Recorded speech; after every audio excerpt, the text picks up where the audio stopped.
Et certains jeunes, quand on leur dit être bien dans la religion, ils ont peur. Ils ont une certaine appréhension. Pour quelle raison? Parce qu'ils ont une représentation erronée. Pour eux, être bien dans la religion, ça fait référence dans leur imaginaire à quelque chose qui n'est pas la réalité. Pour eux, être bien dans la religion, ça veut dire il n'y a pas de plaisir, il n'y a pas de joie, il n'y a pas de loisir, il n'y a pas d'amis, il n'y a pas de sortie. En un mot, être bien dans sa religion, en gros, c'est la galère. Tu veux être dans la galère, bah vas-y, mets-toi bien dans la religion, tu vas bien galérer. Certains, ils ont, j'exagère, je force le trait volontairement à chaque fois, mais certains, ils n'ont pas une bonne compréhension de ce que ça représente. Pour eux, être bien dans la religion, c'est être tout le temps à la mosquée. Ça veut dire que tu rigoles pas. Même sur ton visage, ça se voit. Tu souris pas, tu plaisantes pas. Tu es tout le temps sérieux. Pour eux, c'est ça, ça veut dire ça, être bien dans la religion. C'est être focus 24, H24 sur la religion. Eh bien, on va, pour démontrer ce que ça signifie qu'être bien dans sa religion, il faut qu'on revienne à un exemple, à un modèle. Quel est notre modèle par excellence? Là, si vous parlez comme ça, j'entends... Je ne sais pas, vous me dites Ronaldo, Messi, je n'entends pas bien. Je veux l'entendre fort. C'est qui notre exemple? Le prophète sallallahu alayhi wa sallam. Lui, c'est notre exemple. Eh bien, on va voir comment le prophète sallallahu alayhi wa sallam se comportait face à des gens qui avaient une mauvaise compréhension de ce que représentait l'attachement à la religion. Bismillah, alhamdulillah, wassalatu wassalamu ala rasulillah, sallallahu alayhi wa ala alihi wa sahbihi, wa sallama tasliman kathira ila yawmiddin, amma ba'd. Assalamu alaikum wa rahmatullahi wa barakatuh. Donc je suis très heureux de voir autant de monde présent pour ce premier séminaire de la mosquée de Chevilly-la-Rue, une fois au top, donc consacré, comme vous l'avez deviné, en particulier à la jeunesse musulmane.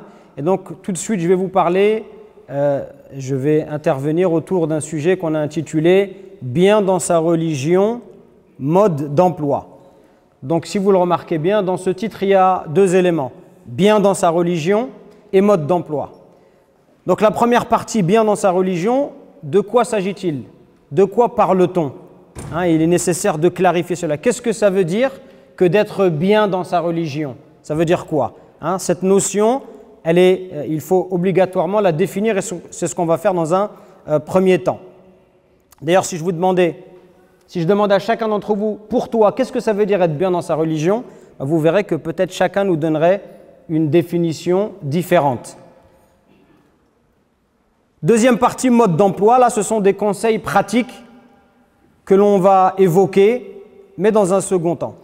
Donc tout d'abord, j'attire votre attention sur le fait qu'il est important de bien comprendre ce que signifie finalement la religiosité. C'est un nom un peu peut-être complexe, mais ce que signifie le fait d'adorer Allah Azza wa Jal comme il nous l'a demandé.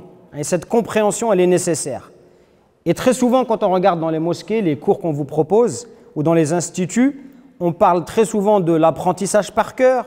On vous parle d'apprendre le Coran par cœur, d'apprendre la langue arabe, d'accumuler des connaissances. Et on ne rappelle pas assez souvent à mon goût que la finalité de l'apprentissage, c'est la compréhension. C'est pour ça que je vais insister sur ce premier point, que chacun comprenne qu'est-ce que ça veut dire qu'être un bon musulman. Qu'est-ce qu'un jeune qui est bien dans l'adoration d'Allah subhanahu wa ta'ala. C'est très important de bien comprendre cela afin d'être averti.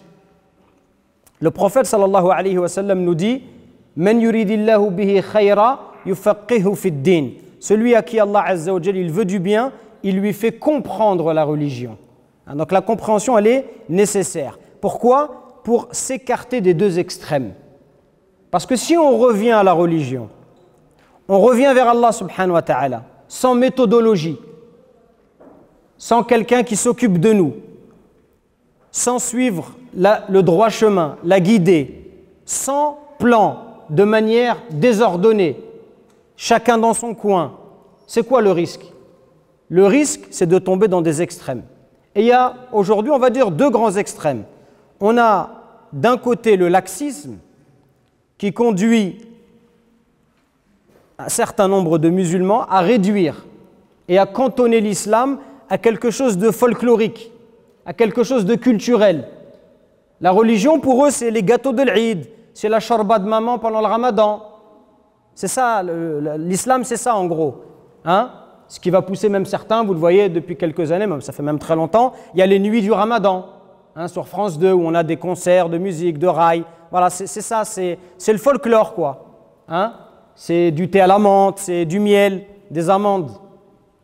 Hein? Volontairement, je tire le trait pour vous faire sourire. J'aperçois quelques petits sourires, donc alhamdoulilah, ça me rassure. Donc on a d'un côté ça. Et ne pensez pas que ces gens-là, il y a beaucoup malheureusement de musulmans pour qui l'islam au quotidien n'a pas d'impact dans leur vie. L'islam, il est absent de leur vie. Il s'appelle peut-être Mohamed, Fatima, mais au quotidien, qu'est-ce que ça veut dire qu'être musulman? Il n'y a rien en fait. Donc on a d'un côté cet extrême-là, et on a de l'autre côté des gens qui sont dans le sectarisme pur et dur, qui sont dans le fanatisme, dans l'extrémisme, bien sûr avec différents degrés. Et c'est ce qui a malheureusement conduit un certain nombre de jeunes qui sûrement étaient animés d'une bonne intention.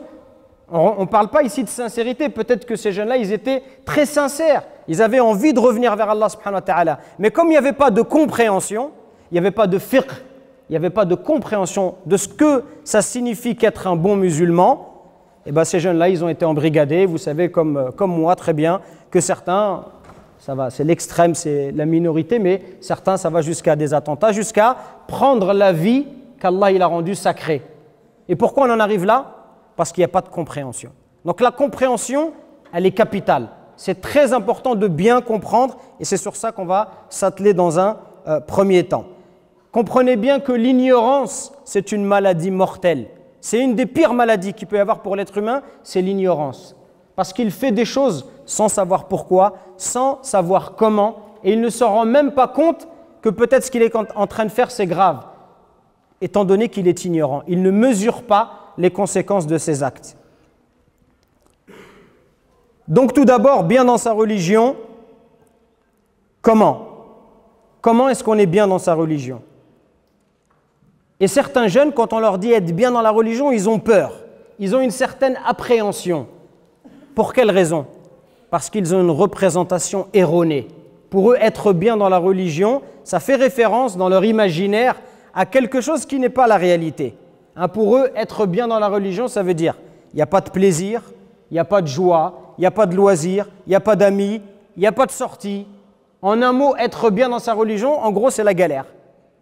Tu veux être dans la galère, vas-y, mets-toi bien dans la religion, tu vas bien galérer. Certains, ils ont, j'exagère, hein, je force le trait volontairement à chaque fois, mais certains, ils n'ont pas une bonne compréhension de ce que ça représente.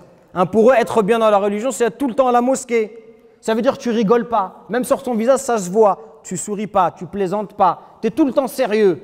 Pour eux, c'est ça, ça veut dire ça, être bien dans la religion. C'est être focus 24, H24 sur la religion. Eh bien, on va, pour démontrer ce que ça signifie qu'être bien dans sa religion, il faut qu'on revienne à un exemple, à un modèle. Quel est notre modèle par excellence? Là, si vous parlez comme ça, j'entends... Je ne sais pas, vous me dites Ronaldo, Messi, je n'entends pas bien. Je veux l'entendre fort. C'est qui notre exemple?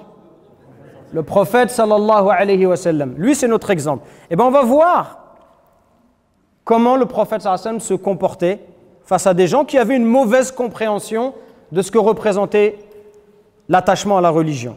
Il y a 3 hommes, Anas, il nous rapporte, radiyallahu anhu, comme le rapporte l'imam al-Bukhari Muslim, il nous dit il y a 3 hommes qui sont venus voir les épouses du prophète sallallahu alayhi wa sallam pour leur poser des questions, pour savoir comment le prophète il adore Allah dans sa maison, comment il est dans sa maison. Est-ce que dès qu'il rentre chez lui, il prie toute la nuit? Qu'est-ce qu'il fait? Et quand les épouses du prophète, elles ont dit comment il était le prophète sallallahu alayhi wa sallam à la maison, eh ben ils ont dit c'est pas beaucoup en fait.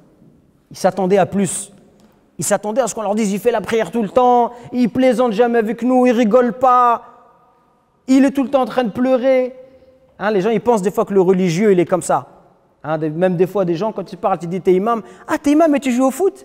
Ouais, je mange du Nutella aussi. Je fais pas que de jouer au foot. Et il est où le problème? J'ai l'impression que quand tu es dans la religion, ça veut dire que tu es que, je sais pas, tu es tout le temps en train de prier, même dans le bus, tu attends entre 2 métros, tu fais 2 rak'at comme ça. C'est ça, ouais, j'avais 2 minutes alors j'ai fait... Les gens, ils s'imaginent des choses. Donc ces gens-là, ils se sont dit quoi? Ils se sont dit, bah, c'est pas assez. Mais qu'est-ce qu'ils se sont dit? Ils se sont dit, mais lui c'est normal, c'est le prophète sallallahu alayhi wa sallam, Allah il lui a déjà pardonné ses péchés passés et futurs. Donc il n'a pas besoin d'en faire plus. Déjà c'est une première erreur. Leur manière de penser elle est erronée. Et donc qu'est-ce qu'ils se sont dit? Un il a dit, alors moi, contrairement au prophète, moi je vais passer à partir d'aujourd'hui, je jure, je vais passer toutes mes nuits en prière. Toutes mes nuits, je vais faire la prière. Je ne dors plus la nuit. C'est fini. Le second, il a dit, moi, je vais jeûner tous les jours. Tous les jours de ma vie, je vais jeûner. Je vais être en état de siyam. Et le troisième, il a dit, moi, je ne me marie pas. Je ne me marie pas avec les femmes pour me concentrer à l'adoration d'Allah Azza wa Jal. Et le prophète, sallallahu alayhi wa sallam, on lui a rapporté ses propos. Alors le prophète, il est parti les voir. Il leur a dit, Antumul ladhina qultum kadha wa kadha.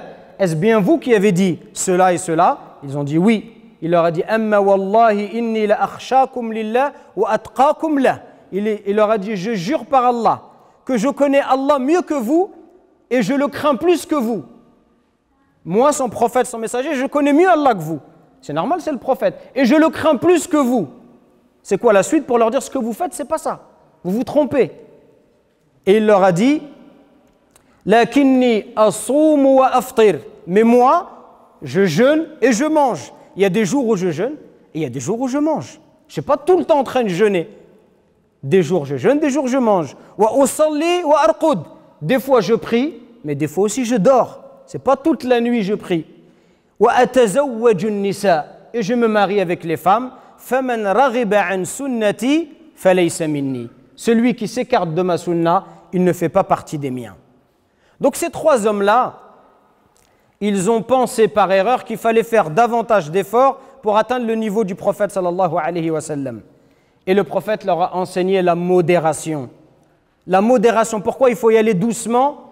Parce que ce qui compte, c'est de durer dans le temps. L'action qui est la plus aimée d'Allah est celle qui dure, même si elle est peu nombreuse. C'est mieux que une fois par semaine, tu pries 15 minutes avant le fajr, mais tu fais ça toute ta vie, que pendant une semaine, tu es déchaîné, tous les soirs tu pries du Isha au Subh, pendant une semaine et après il n'y a plus rien jusqu'à la fin de ta vie. Non, c'est mieux, c'est 10 minutes que tu vas faire toute ta vie, 10 minutes par semaine, c'est mieux auprès d'Allah parce que ça c'est quelque chose qui va durer dans le temps. Donc le prophète, il nous enseigne quoi? At-tawazun, l'équilibre. L'équilibre entre d'un côté ton âme et d'un côté ton corps. Parce qu'on est composé de deux choses. L'être humain, c'est deux choses. C'est un corps qui a des droits. Ton corps, il a besoin de dormir, il a besoin de manger. Et tu as aussi une âme. Et cette âme, elle a aussi besoin de nourriture spirituelle. Cette âme, elle a aussi besoin que tu t'occupes d'elle. Et donc, il faut trouver l'équilibre. C'est pour ça qu'on dit que l'islam, c'est la voie, la religion du juste milieu. Parce que c'est le juste milieu entre, d'un côté, les aspirations de l'âme et d'un côté, les besoins du corps. Le juste milieu entre le corps et l'âme. Le juste milieu entre la connaissance et l'action. Le juste milieu entre la raison et les sentiments. Et c'est nécessaire de construire par étapes, de manière progressive. Ça veut dire ça, dit bien sûr. C'est de manière progressive, petit à petit. Un jour, un sahabi qui s'appelle Hanzala, il est sorti, il a dit « Je suis un hypocrite ». Et Abu Bakr lui a dit « Mais pourquoi tu dis ça ?» Il a dit « Quand on est avec le prophète sallallahu alayhi wa sallam, il nous parle. Il nous parle du paradis. Il nous parle de l'enfer. Et notre foi, elle est bien, on se sent bien. Et puis on rentre chez nous, on joue avec nos femmes et avec nos enfants.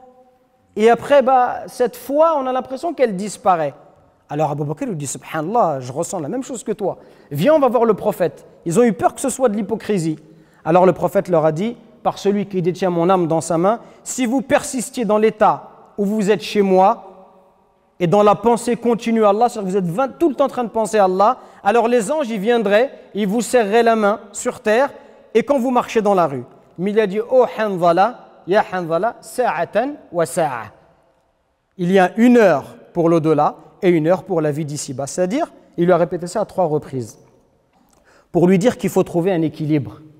Être bien dans ta religion, ça ne veut pas dire que tu n'as pas de loisirs, que tu n'as pas d'amis, que tu n'as pas des activités extérieures, que tu ne passes pas du temps dans des choses qui te procurent du plaisir. Ça ne veut pas dire ça. Tu as le droit d'avoir ces choses-là, mais également, en parallèle, tu ne dois pas oublier tes devoirs vis-à-vis d'Allah Azza wa Jal, tes devoirs vis-à-vis de ta famille, tes devoirs si tu es un père de famille, tes devoirs vis-à-vis de tes petits frères et tes petites sœurs, tes devoirs d'écoliers, d'étudiants, de citoyens dans la rue. Quand tu conduis ta voiture ou ton scooter, ton devoir en tant qu'usager de la route, tu ne dois pas oublier d'un côté ton devoir et ce qui t'est demandé. Hein? Donc c'est un équilibre à trouver.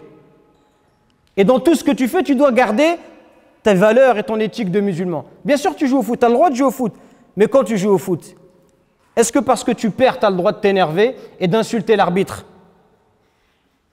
Ou d'insulter ton coéquipier? Ou parce que tu supportes une équipe, soit il y en a, ils baissent la tête, c'est-à-dire vous perdez beaucoup, vous aussi comme moi. Avec on a pris 11-2 la semaine dernière au foot, bah, il fallait le mettre en application. Quand tu prends 11-2 à la fin d'un match de foot, hein, bah, tu sors et bah, là on va voir. Si tu es un bon musulman, qu'est-ce que tu vas dire? Tu vas dire, bah, alhamdoulilah, on a perdu, bah, c'est qu'on n'est pas suffisamment entraîné, il faut s'entraîner, il faut perdre du poids, il faut venir, il faut. Mais si tu as un mauvais comportement, qu'est-ce que tu vas dire? Comme souvent les footballeurs, c'est toujours la faute de l'autre. C'est la faute du gardien parce qu'il est trop petit, c'est la faute du 5 parce qu'il est trop gros, c'est la faute de celui-là parce qu'il ne court pas vite, etc. Hein? Et des fois, on a des comportements qui ne sont pas corrects. Donc, si tu es musulman, bien sûr que tu as le droit de faire du sport, mais quand tu fais du sport, on veut voir que tu es musulman. Parce que le musulman qui fait du sport, il n'est pas comme n'importe qui. Il est fair-play. Il n'oublie pas que c'est qu'un sport, qu'un jeu. Ce n'est pas le but de ta vie, etc., etc. Donc tu peux faire finalement ce que tu veux à partir du moment où c'est licite et à partir du moment où cela ne te détourne pas d'une obligation religieuse, mais avec l'attitude et le comportement du bon musulman. Donc pour résumer, être bien dans sa religion, ne croyez pas que c'est un affrontement entre ma vie mondaine et ma vie dans l'au-delà. Il n'y a pas d'affrontement, c'est plutôt en réalité une harmonie à trouver et un équilibre à trouver entre ce que tu aimes faire et d'un côté tes droits d'Allah. Si tu dis, moi j'aime bien regarder un match de foot, mais comme je regarde les matchs, et ben finalement je ne me lève pas au subh, là je vais dire non, là tu as abusé. Mais si, alhamdoulilah, tu fais tes prières à l'heure, tu respectes tes devoirs vis-à-vis de tes parents, etc., et tu as des loisirs à côté, ça ne veut pas dire que tu n'es pas bien dans ta religion. Tu peux être très bien dans ta religion et peut-être même que tu as besoin de ces choses-là parce que ça t'aide à t'aérer l'esprit, etc., etc. Donc ça c'est le premier élément. Être bien dans sa religion, c'est un équilibre à trouver. Et bien sûr, plus vous allez avancer dans votre religion, et bien plus vous allez renforcer votre pratique religieuse. Vous allez faire des choses à 19 ans, à 20 ans, et puis plus le temps va passer, plus vous allez renforcer votre pratique. C'est ça qui est demandé. Si vous faites la prière pendant 20 ans, dans 20 ans, vous devriez normalement atteindre un niveau supérieur au niveau que vous avez aujourd'hui, parce qu'on doit toujours être en train de progresser. Pourquoi c'est important d'être bien dans sa religion? Parce que quelqu'un qui dira, mais peut-être tu nous parles de ça, mais peut-être moi ça ne m'intéresse pas. Pourquoi à votre avis c'est important quand on est jeune? J'entends, quand on est jeune, pourquoi c'est important d'être bien dans sa religion? Alors, je vous écoute. Ça me permet de boire en même temps. Alors, t'es jeune aussi toi encore ou pas? Qu'est-ce que t'en penses? Alors, je te pose la question, je ne t'ai pas dit. Très bien, très belle réflexion. Pourquoi c'est important? Parce que ce n'est pas parce qu'on est jeune qu'on va vivre longtemps. Ce n'est pas parce qu'on a 20 ans qu'il nous reste 50 ans à vivre. Personne ne sait quand il va mourir. Vous pouvez avoir 20 ans et il vous reste que 40 jours à vivre, 50 jours à vivre.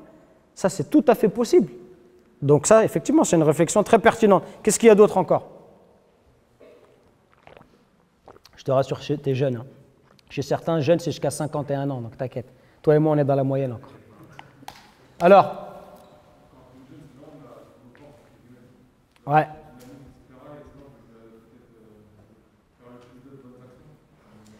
Effectivement, il dit, ce qui est intéressant, ce qu'il dit le frère, c'est que quand on est jeune, on a une force, on a du dynamisme qu'on n'aura pas forcément plus tard. C'est vrai, quand on a 20 ans, 30 ans, eh ben on a du dynamisme, on a de la volonté, on a de la force physique aussi, qui, avec le temps, va diminuer progressivement. D'ailleurs, ça va vite. Hein. Vous pensez, quand on a 17, 18 ans, 20 ans, on a l'impression, mais ça ne dure pas longtemps. Hein. Rapidement, l'être humain, hein, il monte comme ça, et puis après, quand il est en haut de la montagne, ça redescend. Là, je vois les anciens, les chauves comme moi, qui font « Ouais, t'as raison, frère, je sais ce que c'est.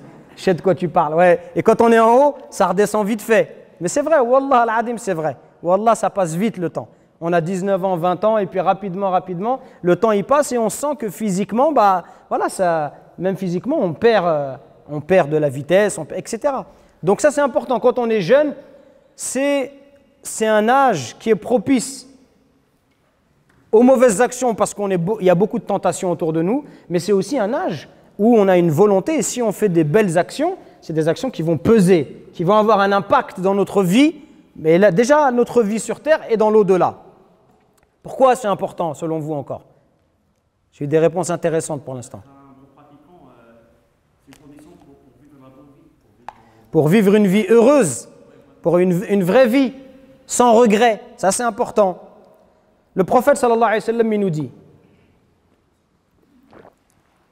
Sab'atun yudhilluhumullahu fi dhillihi yawma la dhilla illa dhilluh. Il y a 7 catégories de personnes qui seront protégées sous l'ombre d'Allah le jour où il n'y aura pas d'autre ombre que la sienne. Ici, selon la majorité des savants, il s'agit de l'ombre du trône d'Allah subhanahu wa ta'ala, parce que d'autres hadiths viennent le mentionner. Donc, le jour dernier, les gens ils seront protégés sous l'ombre du trône d'Allah. Pourquoi ils ont besoin d'être protégés? Qu'est-ce qu'il y aura le jour dernier? Pourquoi est-ce qu'on a besoin de préciser qu'on sera protégé sous l'ombre? Qu'est-ce qui va se passer ce jour-là? Le soleil sera, très bien, j'ai entendu ici aussi, il sera rapproché. Le soleil sera juste au-dessus de nos têtes. Et il va faire tellement chaud que les gens ils seront, certains, noyés littéralement sous leur transpiration. On dit même que les êtres humains, ils seront tous tout nus et debout dans l'attente du jugement. Cette attente, elle va durer très longtemps. Et les gens, ils vont tellement transpirer qu'on dit que d'une distance de 70 coudées, donc 35 mètres sous terre, la transpiration va pénétrer le sol. Et les gens, ils vont attendre. Et il va faire chaud. Et l'attente, elle est longue. Et bien, Allah, le prophète sallallahu alayhi wa sallam, il nous dit, il y a 7 catégories de personnes, elles seront protégées. Elles ne seront pas incommodées par la chaleur du soleil. Et parmi ces catégories de personnes, il y a qui? Shabbun nasha'a fi ibadatillah. Un jeune qui a grandi dans l'adoration d'Allah subhanahu wa ta'ala. C'est pour ça que c'est important d'être un jeune qui est bien dans sa religion. Parce que c'est une protection le jour de la résurrection. C'est une protection contre les angoisses terribles du jour dernier. Un jeune, qu'est-ce que c'est un jeune? Les savants ils ont expliqué, ils ont dit que ça commence à peu près à la puberté. Certains ont dit 15 ans, d'autres 17 ans. Et ça va grosso modo jusqu'à la trentaine, quarantaine. Et certains ils ont dit jusqu'à 51 ans. Qu'est-ce que ça veut dire un jeune qui grandit dans l'adoration d'Allah? Pour certains savants, ça veut dire qu'il a moins de péchés, ce jeune-là, et plus de bonnes actions que celui qui n'a pas grandi dans la religion et qui va adorer Allah à la fin de sa vie. Prenez quelqu'un qui est loin d'Allah et à la fin de sa vie, il revient vers Allah. Un jeune qui grandit dans l'adoration d'Allah, c'est quelqu'un qui a moins de péchés que cette personne-là et qui a plus de bonnes actions, comme l'explique le grand savant Al-Baji, le grand savant malikite. Pourquoi est-ce que c'est si difficile quand on est jeune d'être bien dans la religion? Comme le dit si bien Ibn al-Qayyim rahimahullah, il y a 2 facteurs qui rendent la patience difficile. Il y a 2 facteurs, s'ils sont réunis, c'est dur de ne pas commettre de péché. Le premier, c'est la force de la tentation. Quand on est très tenté. Et quand on est jeune, c'est normal, on a aussi un appétit, un désir qui est plus important. Et on vit dans une société aujourd'hui où on a une érotisation. Ça veut dire quoi? Ça veut dire que vous allumez la télé et très rapidement, en quelques secondes, vous allez avoir des femmes dénudées, des hommes dénudés, pour un oui ou pour un rien. Que ce soit des émissions totalement plus débiles les unes que les autres. Ça a commencé il y a 20 ans, quand nous on était encore jeunes, et ça continue aujourd'hui. Il y a tellement de trucs, je ne sais pas, les Marseillais, le reste du monde, à Cuba, à Mani, à Tombouctou, ils sont partout. Chez les Chleuh à Agadir bientôt, ils sont dans tous les trucs, les Marseillais, les Lensois, je ne sais pas quoi. Alors, des émissions comme ça débiles où c'est quoi l'idée? C'est juste viens te mettre tout nu, comme ça tu vas être connu. C'est ça en gros, c'est juste expose ta nudité pour réussir dans la vie, c'est ça. Tu n'as rien d'autre, tu n'as que ton corps, alors vas-y expose-le. Donc on a d'un côté ça qui force, qui augmente la tentation du jeune, et de l'autre côté on a la facilité à commettre l'interdit. Et aujourd'hui c'est plus facile. Pourquoi c'est plus facile? Et je vous parle juste de 20 ans d'écart, juste un jeune comme moi qui était jeune dans les années 90. Et aujourd'hui, ça a déjà changé beaucoup. Pourquoi ça a changé? Pourquoi c'est plus facile aujourd'hui pour vous? Qu'est-ce qu'il y a? Il y a le téléphone. Nous, avant, on n'a pas de téléphone en 90. Tu es en train de nous insulter, on n'avait pas de téléphone. On avait le téléphone, mais lequel? Le fixe. Donc quand tu appelles, tu tombes sur qui? Si tu veux parler à Fatima, tu vas d'abord tomber sur son papa, sur le Hajj Abdelkader. Il va falloir le passer. C'est un mélange de Van Dijk et Marcelo réunis, tu vois. C'est dur de passer. C'est compliqué. Mais à l'époque, c'était compliqué. C'était pas comme aujourd'hui. Les réseaux sociaux, les sites de rencontres, même celui qui est moche, il peut sortir avec une fille. Il n'y a plus besoin d'être beau. Hein? C'est vrai, il n'y a plus besoin. Donc quand tu as tous ces trucs-là, et toi tu es un jeune musulman, et tu crains Allah Azza wa Jal, et tu te dis pour Allah, alors que c'est facile, mais pour Allah je ne le fais pas, et bien Wallah tu ne peux pas t'imaginer que ce que tu es en train de faire c'est grandiose. Tu t'en rends pas compte, et vous ne vous en rendez pas compte, que quand vous vous abstenez de désobéir à Allah, alors que c'est très facile pour vous, ce que vous êtes en train de faire c'est incroyable. C'est tellement incroyable que tu mérites qu'Allah il te protège sous l'ombre de son trône le jour du jugement dernier. Et peut-être que les anciens, les gens de mon âge, on ne s'en rend pas suffisamment compte. Que ce que tu es en train de faire, j'ai envie de dire, c'est presque un exploit. Mais c'est faisable. C'est faisable parce qu'Allah il t'a donné la capacité de le faire. Allah il t'a donné les moyens de le faire. Mais c'est très difficile. Et malgré tout, vous êtes nombreux à résister. C'est pour ça qu'on doit vous féliciter. Et vous dire félicitations à vous et continuez dans cette voie-là. Parce que ce que vous faites, c'est grandiose. Ce n'est pas une petite action, c'est une grande action. Et quand on dit le djihad, eh ben ça, c'est votre djihad à vous. Le vrai djihad, cet effort sur vous, ça, c'est votre djihad. De te dire, c'est facile, mais moi, je me réserve pour le mariage. Et la fille qui dit, moi, je me réserve pour mon mari et je ne ferai rien avant le mariage, ça, c'est un djihad. Ça, c'est le vrai djihad. Le djihad qui demande d'aller puiser au plus profond de son cœur, de ses valeurs, de sa confiance en Allah, de son espoir en Allah, de son amour en Allah Azza wa Jal, pour ne pas faire ce qu'Allah n'aime pas, subhanahu wa ta'ala. Ça, c'est difficile. Parce qu'aujourd'hui, la voie de la fornication, elle est malheureusement facilitée et banalisée. Et ne culpabilise pas si au fond de toi, tu as l'envie. Le fait d'avoir l'envie, c'est normal. On ne te reproche pas d'avoir envie.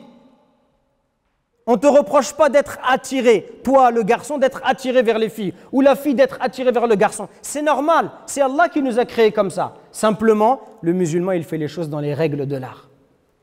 Et le musulman, cette attirance, il l'exprime dans un cadre qui est béni, un cadre qui est saint, un cadre qui est respectueux, et c'est le cadre du mariage.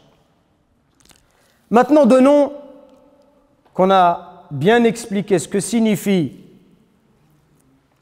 ce que ça veut dire d'être bien dans sa religion et pourquoi c'est important d'être bien dans sa religion, quelques petits conseils pratiques pour vous aider à être bien dans votre religion. La première chose, c'est Ihdina sirat al-mustaqim. Ihdina sirat al-mustaqim. Ça, c'est le premier conseil que je vous donne. Pourquoi je vous dis ça? Qu'est-ce que ça veut dire Ihdina sirat al-mustaqim? Ça veut dire quoi? Je fais référence à quoi quand je vous dis Ihdina sirat al-mustaqim? Guide-nous dans le droit chemin, d'accord. Et donc ça veut dire quoi? C'est quoi ça, guide-nous dans le droit chemin? Quand est-ce qu'on... C'est quoi? C'est un verset? C'est quoi? C'est la Fatiha? C'est un verset de la Fatiha? Très bien. Et c'est quoi? C'est une prière, mais c'est quoi? Quand on dit guide-nous dans le droit chemin, c'est une invocation. C'est un dua. Cette invocation-là, vous la faites 17 fois par jour au minimum. À 17 reprises, le musulman qui fait ses 5 salats, il dit Ihdina sirat al-mustaqim. Guide-nous dans le droit chemin. C'est comme si Allah il voulait nous rappeler que la chose la plus importante pour nous, c'est qu'on soit bien guidé. La chose la plus importante, c'est pas que tu sois riche. Bien sûr, c'est bien d'avoir de l'argent, mais c'est pas ça le plus important. La chose la plus importante, c'est que tu sois bien guidé. Parce que si tu es bien guidé, c'est ça le vrai bonheur. Et donc Allah Azza wa Jal, lui qui nous a accordé tous nos bienfaits, Allah nous dit dans le Coran, wa ma bikum min ni'matin fa min Allah. Et il n'y a pas, et tout ce que vous avez comme bienfait provient d'Allah. Donc si on veut être bien dans sa religion, à qui il faut le demander? À celui à qui appartient cette religion. Et celui qui nous a créés, celui qui va nous faire mourir, celui qui va nous ressusciter. C'est auprès d'Allah qu'il faut demander la guidée. Et Ihdina sirat al-mustaqim, on le dit déjà dans notre prière. Mais ce qui est important, c'est quoi? C'est de comprendre que quand tu prononces une invocation, ce qui compte, c'est l'invocation que tu vas prononcer. Donc là, c'est une invocation du Coran. Donc c'est une belle invocation. Allah nous l'a enseigné. Mais ça ne suffit pas. Ça ne suffit pas de dire Ihdina sirat al-mustaqim si tu ne sais pas ce que tu es en train de dire, si tu ne comprends pas l'importance de ce dua-là et si tu ne ressens pas en toi-même le besoin d'être guidé. Parce que quelqu'un, qu'est-ce qu'il pourrait dire? Mais les musulmans, on est déjà bien guidés. Pourquoi est-ce qu'on demande encore à Allah de nous guider? On est guidé ou on n'est pas guidé? On est guidé les musulmans ou on est égaré? On est guidé, c'est la religion d'Allah, l'islam. On est sur la voie du prophète. Pourquoi est-ce qu'on demande encore à Allah de nous guider? Parce qu'on a tout le temps besoin de guider. Et tu es guidé aujourd'hui, mais qui t'a dit demain comment tu vas finir ta vie? Et même dans la guidée, il y a de la guidée. Parce que chez les musulmans, il y a des gens qui pratiquent bien, des gens qui pratiquent mal. Donc tu as toujours besoin qu'Allah il te réforme et qu'il te rapproche davantage de lui, subhanahu wa ta'ala. C'est pour ça qu'à chaque instant, tu lui demandes, Ya Allah, ne m'abandonne pas, Ya Rabbi. Si je suis tout seul, comment je vais faire pour t'adorer? Si je suis tout seul, Ya Allah, comment je vais connaître ta voie, le chemin qui mène à toi? À chaque instant, tu as besoin qu'Allah il soit auprès de toi, qu'Allah il s'occupe de toi, qu'Allah il te fasse rencontrer les bonnes personnes, qu'Allah il te permette d'aller dans les bons endroits, qu'Allah il mette tes soucis dans les choses qui sont importantes, pas dans des choses futiles. C'est pour ça que tu demandes « Ihdina sirat al-mustaqim » guide-nous. Mais quand vous prononcez cette invocation, prononcez-la avec le cœur de quelqu'un qui a vraiment envie, de quelqu'un qui est pauvre et qui demande la richesse à Allah, de quelqu'un qui se sent égaré et qui veut la guider. Et on a plein d'invocations dans le Coran de prophètes qui étaient dans une situation de ce qu'on appelle al-iftiqar, une situation de pauvreté, où ils exprimaient à la fois par les paroles qu'ils prononcent, par les gestes qu'ils font, par leur attitude, ils expriment cette pauvreté à Allah. Comme Moussa alayhi salam, qui a fui son peuple, parce qu'il avait peur de l'oppression de Pharaon. Il arrive dans une ville à Madian, on dit qu'il a traversé le désert, il est pieds nus, il est fatigué, il a peur parce qu'il est poursuivi. Et il a aidé 2 femmes à abreuver leurs bêtes. Et il se met à l'ombre. Imaginez-vous, il est à l'ombre, donc il n'a pas ni de toit, ni de maison, ni à manger, ni de travail. Il n'a rien, il est tout seul. Un peu comme un réfugié aujourd'hui qui viendrait du fin fond du monde et qui arrive aujourd'hui en France, il ne parle pas la langue, il est tout seul, il ne connaît personne. Regardez l'invocation que cette personne va prononcer. C'est une invocation sincère, du plus profond de son cœur. Ce n'est pas une invocation mécanique, ce n'est pas machinal. Non, il le dit. Il dit Rabbi inni lima anzalta ilayya min khayrin faqir. Oh Allah, j'ai besoin du bien que tu vas faire descendre sur moi. Il n'a pas dit quel bien. Il n'a pas dit donne-moi une femme, un travail. Il a dit Ya Rabbi, j'ai besoin du bien. Allah choisit pour moi, mais fais descendre le bien. Allah, il lui a tout donné. Une épouse, un travail, une sécurité. Il était en sécurité. Allah, il lui a tout donné par cette invocation-là. Donc, les invocations, on les fait. Mais quand vous dites Ihdina sirat al-mustaqim et que vous êtes jeune, c'est comme si tu es en train de dire Ya Allah, guide-moi. Guide-moi parce qu'autour de moi, il y a les tentations. Il y a des gens qui me tirent pour aller vendre de la drogue. Il y a ceux qui me tirent pour sortir avec les filles, pour perdre mon temps le soir, etc. Il y a plein de tentations autour de moi. Ya Rabbi, guide-moi vers toi pour que je me protège de tous ces chemins-là. C'est ça que ça veut dire. Et ça, c'est la chose la plus importante. Et si vous le dites et vous êtes sincère, par Allah et par Allah, Allah Azza wa Jalla ne sera pas insensible à votre invocation. Parce que Allah, c'est lui qui vous a demandé de l'invoquer. وَقَالَ رَبُّكُمُ ادْعُونِي أَسْتَجِبْ لَكُمْ. Et votre Seigneur a dit, et si vous m'invoquez, je vous exaucerai. وَإِذَا سَأَلَكَ عِبَادِي عَنِّي فَإِنِّي قَرِيبٌ. Et si mes serviteurs t'interrogent à mon sujet, alors je suis tout proche. Et je réponds à l'appel de celui qui m'invoque quand il m'invoque. Allah, il a donné cette promesse. Si tu l'invoques sincèrement, Allah y répondra à ton invocation. Deuxième conseil qu'on peut donner, incha'Allah ta'ala, et encore une fois, c'est des choses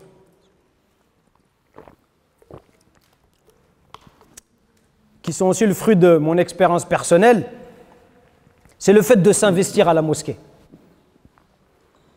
Si je vous demande là tout de suite et vous me répondez sincèrement, vous ne faites pas du sevi en me disant, vous allez comprendre pourquoi je vous dis ça. Si je vous demande quelle est la personne de notre époque, la célébrité pour être précis, la personne que vous aimez, que vous appréciez le plus, bon, comme un peu de retenue, ne me dites pas Lady Gaga, alaykum quand même. Ronaldo, Messi, je veux bien, mais n'allez pas dans les extrêmes quand même. Alors, en toute honnêteté, allez, dites-moi, quelqu'un que vous appréciez, vous aimeriez bien le rencontrer.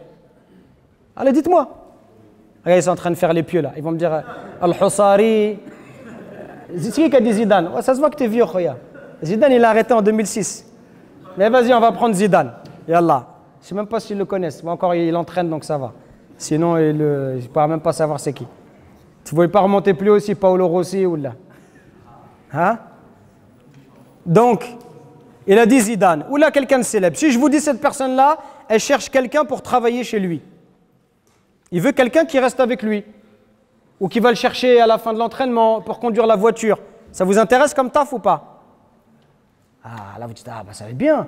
Je vais être avec quelqu'un que j'apprécie, il va me donner des maillots, je vais avoir des places gratuites. Ça, c'est des choses dans la vie mondaine.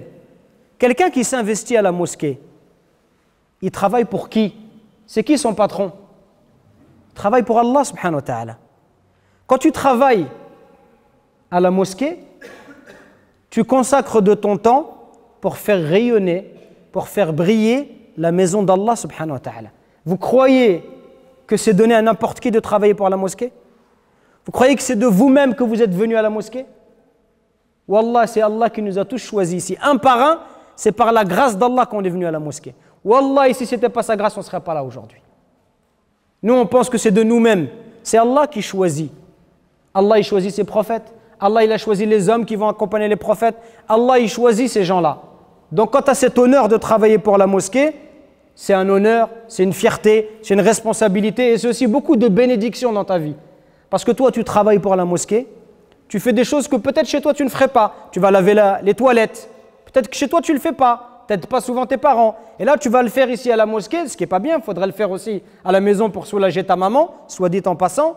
Mais quand tu fais ça à la mosquée, tu fais ça pour Allah subhanahu wa ta'ala. Je crois qu'Allah azza wa jalla, il ne va pas être fier de toi. Qu'entre guillemets, tu te rabaisses. Parce que qui a envie de nettoyer les toilettes? Ça peut être considéré comme quelque chose de rabaissant. Mais toi, tu le fais pour qui? Pour Allah. Quand vous avez comme des frères qui restent dehors, ils font la circulation, c'est l'hiver, il pleut. En plus, les musulmans ne sont pas toujours très gentils avec eux, ils leur parlent mal. Pourquoi ces gens-là, ils patientent? Patientent pour Allah. Si ce n'était pas Allah ici, si ce n'était pas la mosquée, ce serait la maison des jeunes ou un gymnase. Ça fait longtemps qu'il y aurait des bagarres.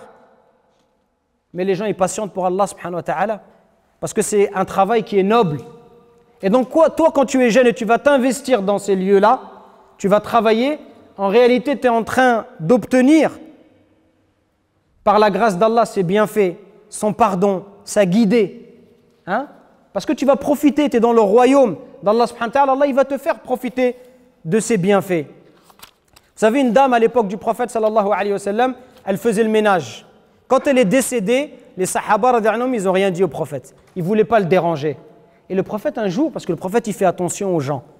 Le prophète il fait attention aux gens qui sont autour de lui.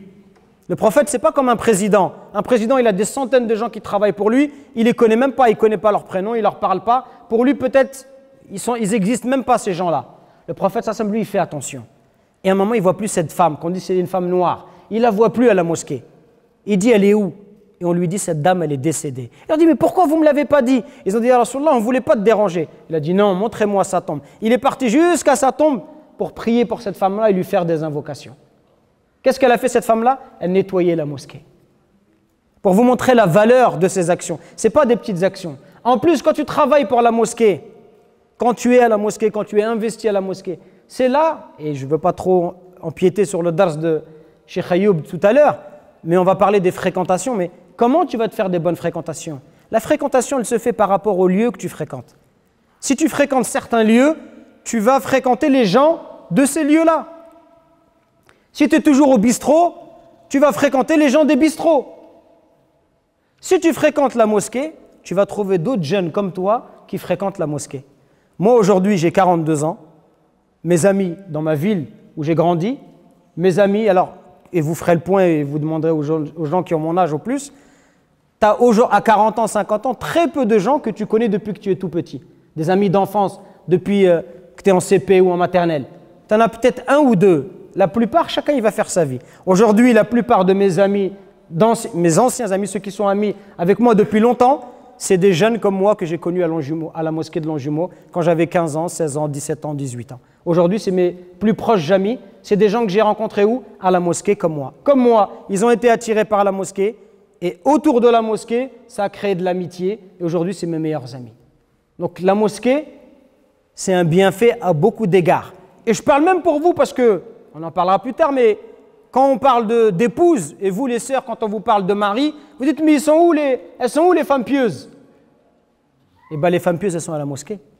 Et si tu fréquentes la mosquée, eh bien peut-être que tu trouveras ta femme aussi à la mosquée. Dans une mosquée pas loin d'ici, où j'interviens souvent également, il y a un frère qui a un pôle humanitaire, un pôle social. Il fait des maraudes. Et il m'a dit, moi j'aime bien travailler avec les jeunes. Il m'a dit, depuis que j'ai fait les maraudes, j'amène des jeunes garçons, des jeunes filles. Il m'a dit, il y a eu 9 mariages par la cause des maraudes de la mosquée en question. 9 mariages. 9 personnes qui se sont mariées. Donc si je vous demande maintenant, on fait des maraudes, vous êtes volontaires, vous allez tous lever la main. On veut faire des maraudes, organiser des maraudes. J'ai une passion subite pour les maraudes. Mais c'est vrai, si tu fréquentes la mosquée, tu vas trouver des jeunes filles comme toi qui aiment la mosquée, et bien c'est facile, la connexion elle est toute faite. Mais si tes connexions elles sont que dans d'autres endroits, eh ben, tu vas trouver les gens de ces endroits-là. Et il peut y avoir des bonnes personnes comme des personnes moins bien. Attention, je ne dis pas qu'à la mosquée on est tous parfaits, bien sûr on a nos défauts, mais tu as plus de chances de tomber sur de bonnes personnes à la mosquée qu'ailleurs, puisque c'est le lieu où on adore Allah subhanahu wa ta'ala. Pour terminer, et ce sera mon dernier conseil, c'est le mariage. Le mariage quand on est jeune. Et en réalité, ce n'est pas mon conseil, c'est le conseil du prophète sallallahu alayhi wa sallam, qui a dit un jour, Ya ma'shar al-shabab, ô vous les jeunes, man istata'a minkumul ba'ata falyatazawwaj, celui qui a la capacité qu'il se marie, fa innahu aghaddu lil basari wa ahsanu lil farj. C'est plus facile, ça lui permettra de baisser le regard et de préserver sa chasteté. وَمَنْ لَمْ يَسْتَطِعْ فَعَلَيْهِ بِالصَّوْمِ فَإِنَّ لَهُ وِجَاء. Et celui qui n'en a pas la capacité alors qu'il jeûne, car le jeûne sera pour lui une protection. Qu'est-ce que ça signifie ici, al-ba'atu, ce qu'on a traduit par la capacité? Certains ils ont dit c'est la capacité physique, c'est-à-dire qu'il est en âge d'avoir des enfants, la puberté donc. D'autres, ils ont dit non, c'est plus que ça. C'est la capacité financière, la charge, la capacité d'assumer la charge financière du mariage, de payer une dot, d'avoir aujourd'hui, on dirait, de payer un loyer, des charges d'un appartement, etc. Mais en réalité, c'est même plus que cela. C'est la capacité dans son ensemble, la capacité physique, mais la capacité aussi psychologique, intellectuelle, c'est-à-dire la maturité, parce que ça demande de la maturité, et la capacité matérielle. Et ça se prépare dès maintenant. Rien ne t'empêche dès maintenant de te responsabiliser, d'essayer de faire des petits boulots, de mettre de l'argent de côté, etc. en prévision du jour où, si tu veux te marier, tu as un petit peu d'économie. Donc ça veut dire que s'il faut cette maturité pour se marier, nous aussi les adultes, la mosquée, on a ce devoir, et vos parents, il y a un besoin, on a le devoir d'aider les jeunes à atteindre la maturité, à se former, à être accompagnés pour se marier. Parce que si on n'est pas accompagné et si on ne comprend pas le but du mariage, comment on se marie, pourquoi on se marie, avec qui on se marie, le risque, s'il n'y a pas de compréhension, n'oubliez pas, s'il n'y a pas de compréhension dans ce que je fais, il y a de grandes chances que je ne fasse pas les choses correctement. C'est pour ça qu'on a beaucoup de jeunes qui se marient, mais on a aussi beaucoup de divorces. Pourquoi? Parce que les gens ne comprennent pas pourquoi on se marie. Quand on se marie, c'est pour qui qu'on se marie? On se marie avant tout pour Allah Azza wa Jal. Considérez le mariage comme une adoration. C'est un moyen de vous rapprocher d'Allah subhanahu wa ta'ala. Ça, c'est la première chose. On se marie pour préserver sa chasteté, pour être plus pieux d'Allah, pour être stable. Le mariage, il procure une stabilité. Dans ta tête, tu vas devenir mature. Ben, c'est normal, tu as des nouvelles responsabilités. Quand tu es marié, tu as un loyer à payer, ça y est, tu n'es plus un gamin. En tout cas, normalement. Donc ça demande d'être formé. Ça demande de connaître aussi comment on se marie, quelles sont les règles religieuses liées au mariage. Connaître aussi la mentalité, si tu es un garçon, des filles. Et si tu es une fille, comment ils pensent les garçons, même s'il n'y a pas une seule façon de pencher chez les garçons, mais il y a quand même une certaine psychologie. La psychologie des hommes et des femmes, il y a quand même une différence. Donc tout cela, c'est nécessaire. Chez les chrétiens, vous savez, il y a une formation. Quand on se marie, il faut être formé. On vient un an à l'avance et on va voir le prêtre régulièrement et on est formé. Et bien chez nous aussi, on devrait faire ça normalement. On devrait former les jeunes filles et les jeunes garçons au mariage. Et on ne peut pas se marier n'importe comment. Un jour, ça m'est arrivé, je sortais de la mosquée, c'était Salat al-Asr. Et un frère qui vient me voir. Et il me dit, excuse-moi frère, je cherche un imam pour me marier. Je dis d'accord, mais je ne le connaissais pas, il n'est pas de ma ville, donc tu viens d'où, tu veux te marier quand? Il me dit, je veux me marier tout de suite, la fille elle est dans la voiture. Et il me montre du doigt là, elle est dans la voiture. Bon, alhamdoulilah, il n'y a pas que moi qui arrive, c'est bien, vous aussi alors. Il me dit tout de suite. Je dis comment ça tout de suite? Et je vois une fille avec un petit hijab comme ça, qui a la tête un peu miskina. Et je dis non, on ne peut pas se marier comme ça, frère. Et je dis déjà, moi je ne te connais pas. Je ne sais pas quelle est ton intention quand tu veux te marier. Et je lui dis le mariage à la mairie, il est important. Pourquoi le mariage à la mairie, il est important? Je veux dire, on n'a pas besoin les musulmans. Il est important, si, il est important. Parce que quand vous vous mariez avec l'imam, si vous faites n'importe quoi, l'imam, il n'a pas de police, il n'a pas d'armée, il n'a rien pour faire respecter les droits de la femme. Et donc, c'est déjà arrivé que des jeunes se marient. Et moi, ça m'est déjà arrivé dans ma mosquée de marier quelqu'un un vendredi soir. Et le samedi matin, il dit à la fille, non, excuse-moi, désolé, salam alaikum, après avoir consommé le mariage. Parce que c'est une convertie. Parce que si ça serait un arabe ou un africain, il sait très bien que ses frères, il l'auraient attrapé et il aurait passé un sale quart d'heure. Mais comme c'est une convertie, alors on peut s'amuser avec les convertis. Donc ça, c'est la responsabilité de qui?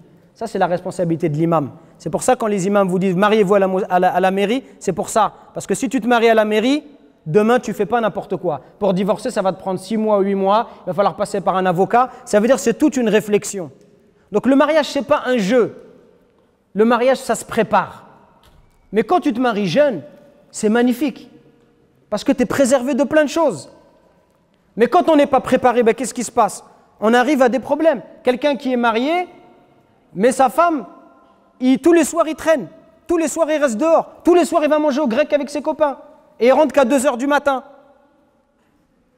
Et si sa femme, elle ne veut pas être douce avec lui, elle dira, tu ne connais pas le hadith qui dit que les anges... Ah, les hadiths, c'est que quand ça t'arrange. C'est que quand tu rentres avant 2 h du matin, il n'y avait pas de hadith. Il n'y a pas de hadith qui disent qu'il faut rester... Après l'Isha, il faut rentrer à la maison. Ça, ce hadith-là, tu ne l'as pas pris en considération. Donc ça demande d'être formé.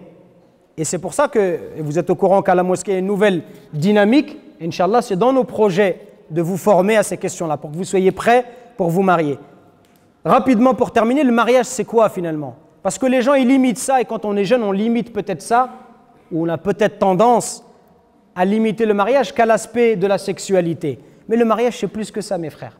Allah, dans le Coran, il nous dit « Wa min ayatihi » et parmi les signes de la création d'Allah, parmi les signes de la grandeur d'Allah, أن خلق لكم من أنفسكم أزواجا لتسكنوا إليها وجعل بينكم مودة ورحمة. Allah il nous dit parmi les signes de la création d'Allah, c'est qu'il a créé à partir de vous des épouses pour que vous viviez avec elles, et il a mis entre vous quoi? Il a mis 2 choses, 2 éléments. Ces éléments ils sont fondamentaux. Al-mawadda war-rahma. L'amour ou l'affection et la miséricorde. Ces 2 conditions, si 2 choses-là, si elles sont réunies, tu vas vivre une vie heureuse avec ton épouse. Ça ne veut pas dire que tu n'auras pas de problème et que la vie elle sera facile. Mais à 2, vous vous entraidez pour vous rapprocher d'Allah subhanahu wa ta'ala. À 2, vous êtes comme un miroir l'un pour l'autre, pour vous aider à vous corriger. Parce que quand tu te maries, ton épouse, par ses agissements, ça te permet toi de te remettre en question. Moi, j'ai eu la chance de me marier à 18 ans et demi, et par Allah, c'est une des choses qui m'a été le plus bénéfique. Et j'en suis convaincu par la grâce d'Allah, c'est une cause qui me permet moi aujourd'hui d'être en face de vous, d'être imam. C'est parce que jeune, Allah il m'a préservé. Je me suis marié à 18 ans et demi, ça ne m'a pas empêché de continuer mes études, ça ne m'a pas empêché de travailler, j'étais surveillant, j'avais un petit logement, et alhamdoulilah, je vivais très bien, mais ça m'a permis d'avoir cette maturité, d'avoir les idées stables, et aujourd'hui d'être en face de vous, parce qu'Allah Azza wa Jalla, il m'a facilité cela. Et quand ton épouse, elle te permet de changer. Si c'est waqt al-adhan, tfaddal Cheikh, waqt al-adhan, zid, bismillah. Si c'est l'adhan, on lui laisse faire l'adhan. Et je terminerai rapidement par une petite parole. Je crois que c'est l'heure, 15h05. Hein? Bismillah. Donc pour terminer, Inch'Allah, rapidement, face aux difficultés de la vie, le prophète il nous dit qu'un des plus grands bienfaits de ce bas monde, c'est d'avoir une femme pieuse. Parce que le mariage, c'est plus ce que j'ai dit et ce que je répète, c'est plus qu'uniquement l'aspect de la sexualité, c'est plus que ça.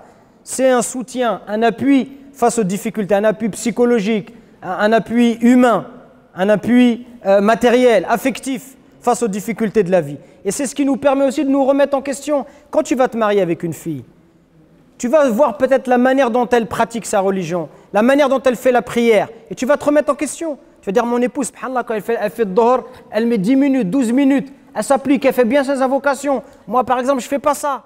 Ça se permet de te corriger. C'est pour ça que le mariage, on est 2, mais en vérité, ça nous aide à être meilleurs avec Allah subhanahu wa ta'ala. Je finis juste avec une petite anecdote pour vous montrer que ça vous aide à voir les choses différemment. Pour peu que vous ayez du recul et de la lucidité. Je suis marié avec une sœur convertie. Et comme vous le savez, nous les Maghrébins, dans la nourriture, l'alimentation, on mange beaucoup. Mais on ne s'en rend pas forcément compte. Et la première fois que je suis parti chez mon épouse, j'étais invité à un repas, il y avait donc ma belle-mère, ils ont servi un plat avec un poulet et des pâtes. Et quand sa mère s'est levée, elle a quitté la pièce, je lui ai dit, ce plat de pâtes là, ce plat de pâtes, il est que pour moi ou pour nous 4? On était 4 personnes. Elle a dit, non, ça c'est pour nous 4. J'ai dit, wow. Et donc on a partagé ces pâtes à 4. Forcément, quand sa mère est partie, je lui ai demandé de faire un sandwich avec des cordons bleus surgelés. Ça venait de sortir, c'était en 97. Ouais, désolé. Et donc, pour vous dire quoi? Ça te permet de te remettre en question. Et j'ai regardé dans notre éducation, nous les Maghrébins, et en fait, il y a une phrase quand j'étais petit que j'entendais souvent. Et par ça, je ne critique pas l'éducation de mes parents. Parce qu'il faut comprendre aussi pourquoi nos parents nous disaient cette phrase-là. Mes parents me disaient, mange, sinon tu vas avoir faim. Vous comprenez cette parole-là? Mange, sinon tu vas avoir faim. Normalement, si tu vas avoir faim, quand tu as faim, tu vas manger. Il n'y a pas besoin de manger en amont. Mais quand on comprend d'où nos parents ils ont grandi, dans quel contexte ils ont vécu, ils sont nés dans les années 40, 50. À l'époque, il n'y avait pas assez à manger au bled. Les gens ne mangeaient pas à leur faim. Donc quand il y avait à manger, il fallait manger. Parce que tu n'étais pas sûr de pouvoir trouver demain un repas. Donc la manière que nos parents ils avaient, et quand ils sont arrivés en France dans les années 50, 60, il y avait de l'abondance, il y avait beaucoup à manger. Mais eux, ils avaient gardé cet état d'esprit où peut-être demain il n'y aura pas. Alors il faut, si tu peux manger, vas-y, mange. Parce que demain peut-être il n'y aura pas. Ils mangeaient de la viande peut-être qu'une fois par an, etc. Donc nous, on a grandi avec cet état d'esprit-là, sans nous en rendre compte. Et sans nous en rendre compte, nos assiettes, on mange beaucoup. Et le fait de te marier, par exemple, pour moi, alors je ne vous dis pas que j'ai réussi, mais en tout cas, j'en suis conscient, de se dire que on ne doit pas manger autant. Et dans l'islam, on ne mange pas autant. Le prophète, il nous a dit 1/3 pour la nourriture, 1/3 pour l'air et 1/3 pour les liquides. Donc on voit que dans l'islam, il y a la modération. Mais parfois, par ta culture ou ton éducation, ce qui fait partie de l'islam, tu vas être loin. Mais par le mariage, ton épouse, elle peut être un miroir qui va te permettre de te corriger. Et toi aussi, tu vas l'aider à se corriger. Et c'est comme ça qu'on devient meilleur auprès d'Allah subhanahu wa ta'ala. Inch'Allah, je me contente de cela. Barakallahu fikum pour votre attention. Après Salat al-Asr, Inch'Allah, il y aura, je crois, une petite collation. Et donc après, on reprendra la suite des interventions. Subhana rabbika rabbil izzati amma yasifun. Wassalamun ala al-mursalin. Walhamdulillahi rabbil alamin. Wa barakallahu fikum.